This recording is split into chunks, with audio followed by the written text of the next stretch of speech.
Shadows of Justice, the last days of March 2025's executed prisoners. In the quiet hum of March 2025, the United States bore witness to a grim chapter in its justice system, a series of executions that stirred hearts, sparked debates, and left an indelible mark on those who stood watch. These were not mere statistics or fleeting headlines but stories of human tragedy, woven with threads of crime, remorse, and the haunting finality of death. From South Carolina's chilling firing squad to Louisiana's nitrogen hypoxia chamber, from Arizona's lethal injection to Florida and Oklahoma's somber execution rooms, 5 men faced their fates, each leaving behind a trail of last meals, final words, and questions that linger in the American conscience.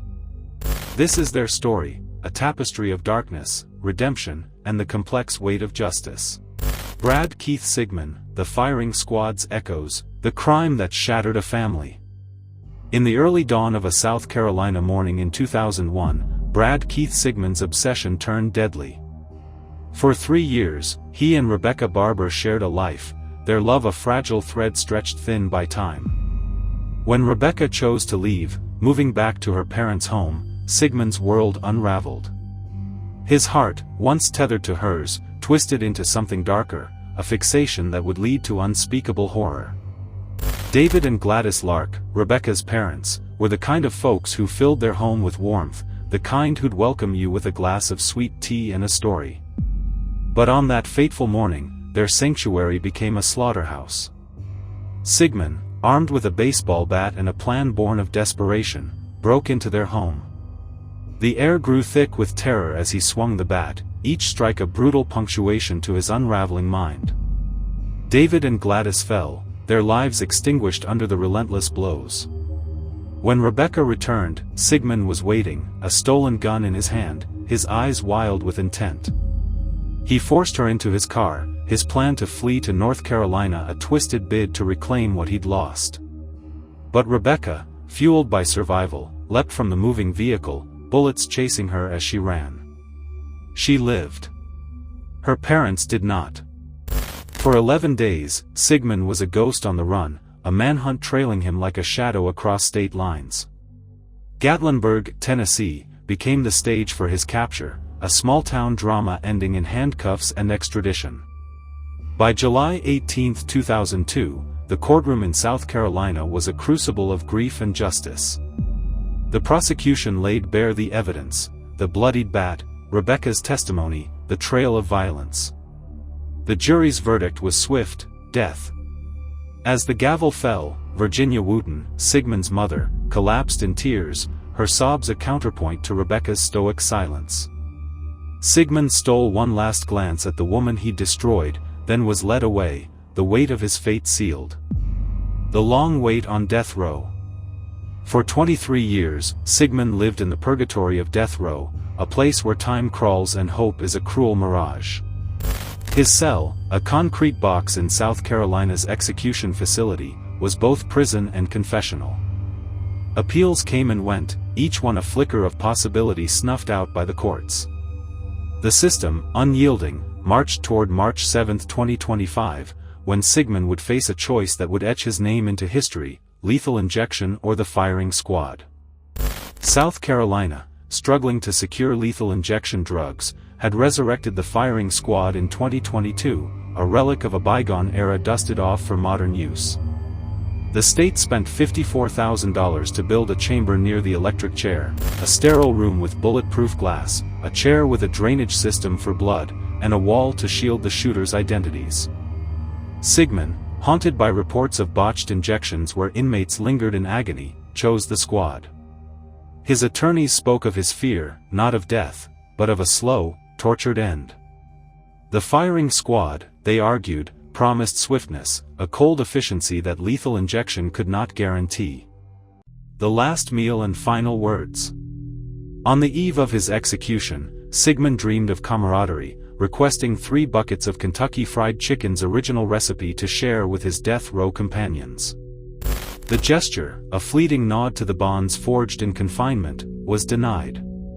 Instead, he received a modest spread: 4 pieces of fried chicken, green beans, mashed potatoes with gravy, biscuits, cheesecake, and sweet tea, a southern farewell that carried the weight of home. As he ate, did he taste the memories of better days, or was each bite a reminder of the end? At 6:08 p.m. on March 7, 2025, Sigmund was strapped to a specially designed chair, a hood over his head, his heart marked as the target. 3 prison staff volunteers, their faces hidden, raised their rifles. The director's command cut through the silence, and the shots rang out, loud, jarring, a sound that made witnesses flinch. The bullets struck true, a tight cluster above Sigmund's heart. It was instantaneous, one witness said, their voice trembling with the memory. Very loud, very chilling. Another noted the eerie precision, the single point of damage a testament to the shooter's aim. Before the shots, Sigmund spoke his final words through his attorney, a plea woven with scripture and conviction. Quoting 4 Bible passages, he argued that the New Testament granted no man the right to take another's life. "We are under God's grace and mercy," he said, urging his Christian brothers to end the death penalty. His words, a mix of defiance and repentance, hung in the air like a prayer unanswered. The aftermath. Rebecca Barber, now Armstrong, spoke for the first time in 24 years, her voice a quiet storm of grief and resolve. Sigmund's actions had shattered her family, leaving scars that time could not heal. Yet she opposed his execution, believing life imprisonment was punishment enough. "Death should be God's decision," she said, her words a mirror to Sigmund's own. Gerald Bo King, Sigmund's attorney and a witness to the execution, called it a horrible and violent spectacle, a bloody chapter in South Carolina's history. The firing squad, unused in the U.S. since Utah's last execution in 2010, marked Sigmund as a grim pioneer. The witnesses, shaken by the sound and sight, carried the moment with them, a memory etched in the flinch of their bodies. For some, it was justice served, for others, a barbaric echo of a past best left behind. Jesse Hoffman, The Silent Convulsions. A Night of Terror in New Orleans. On November 26, 1996, the vibrant streets of New Orleans hit a predator. Jesse D. Hoffman Jr., just 18, saw Mary Elliott, a 28-year-old advertising executive, as his target. In the shadow of the city's neon lights, he kidnapped her, forcing her to withdraw money from an ATM, her hands trembling under his threat. The night grew darker as he drove her to a remote corner of St. Tammany Parish, where the world seemed to hold its breath. There, in the stillness, he assaulted her, then ended her life with a brutality that left the community reeling. Hoffman's arrest was swift, the evidence overwhelming. By September 11, 1998, a Louisiana jury convicted him of first-degree murder, their verdict a unanimous call for death. Appeals stretched across decades, each one a lifeline that ultimately snapped. March 18, 2025, loomed as the day of reckoning, not with the needle but with a new method, nitrogen hypoxia, a process as controversial as it was untested. The uncharted territory of nitrogen hypoxia. Louisiana's execution chamber, nestled within the walls of the state penitentiary, was a place of cold precision. Nitrogen hypoxia, a method that replaced breathable air with pure nitrogen, promised a painless drift into unconsciousness, or so its proponents claimed. Yet the first execution by this method, that of Kenneth Eugene Smith, had raised alarms. Witnesses described convulsive movements, a body fighting for air before stillness settled. Hoffman's fate would test the method's humanity, or lack thereof. On the day of his execution, Hoffman declined a special last meal, perhaps a silent protest or a surrender to the inevitable. Escorted to the chamber at 6:12 p.m., he faced the gas with no final words, his silence a canvas for others to project their judgments. For 19 minutes, the nitrogen flowed, his body racked by convulsions before going still. At 6:50 p.m., he was declared dead, the official report noting the eerie echo of Smith's execution, a body in distress, a method under scrutiny. The weight of silence. Hoffman's refusal to speak left a void, a story untold. Was it defiance, shame, or simply the exhaustion of a life spent in chains? The witnesses, their faces etched with unease, carried the image of his struggle, a man fighting an invisible enemy as the gas stole his breath. A state official acknowledged the convulsions, a stark admission that the humane promise of nitrogen hypoxia was, at best, uncertain. Mary Elliott's family, though absent from the narrative, cast a long shadow. Her life, vibrant and full of promise, was a light snuffed out too soon. The community of New Orleans, still scarred by the violence of 1996, watched Hoffman's execution with a mix of relief and unease.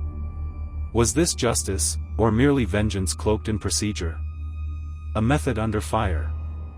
Nitrogen hypoxia, heralded as a solution to the scarcity of lethal injection drugs, faced immediate backlash. Critics pointed to the convulsions, the prolonged struggle, as evidence of cruelty.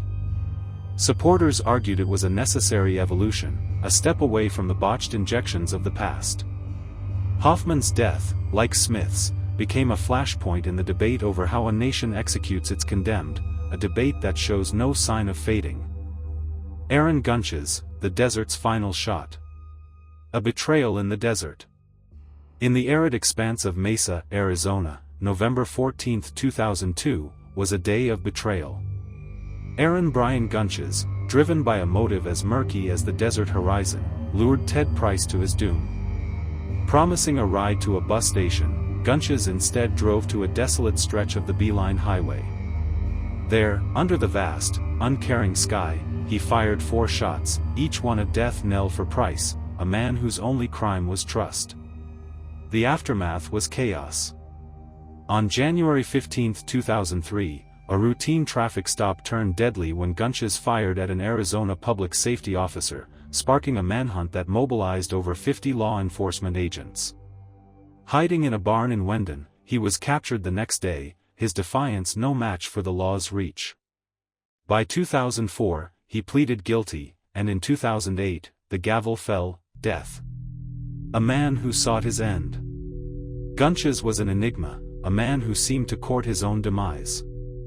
Over the years, he repeatedly demanded his execution, railing against Arizona for its delays. His execution, initially set for April 6, 2023, was postponed amid legal wrangling, but the Arizona Supreme Court set March 19, 2025, as the final date. Lethal injection, the state's method of choice, would deliver his fate. The day before, Gunch's savored a last meal that spoke of indulgence, a double Western-style burger, spicy gyros, onion rings, and baklava, a feast that carried the flavors of freedom he'd long lost. At Florence State Prison, the execution proceeded with clinical precision. At 10:33 a.m., the drugs took hold, and Gunch's was declared dead, his story ending in silence. The desert's legacy. Price's family, though not quoted, loomed large in the narrative. His death was a wound that time could only dull, not heal. Gunch's, in his guilty plea and demands for execution, seemed to carry a burden of his own, a man who, perhaps, saw death as the only escape from his own darkness. Arizona, a state no stranger to the death penalty, added another name to its ledger, but the question lingered: did this bring closure, or merely another chapter of pain? The executions of March 2025 were more than legal proceedings, they were a mirror held up to America's soul. Brad Sigmund's firing squad, Jesse Hoffman's nitrogen hypoxia, Aaron Gunch's lethal injection, Edward James's delayed death, and Wendell Graham's remorseful end, each story a thread in the complex tapestry of justice. Their crimes were horrific, their punishments final, but the questions they left behind linger. Is death the answer to death? Can a system built on retribution ever heal the wounds it seeks to avenge? Rebecca Armstrong's words, calling for life over death, echo Sigmund's plea to end the death penalty. The witnesses, flinching at the sound of gunfire or the sight of a struggling body, carry the weight of what they saw. The families, forever scarred, seek meaning in a world altered by violence. March 2025 was a month of endings, but also a moment to reflect on justice, on mercy, and on the fragile, fleeting nature of life itself.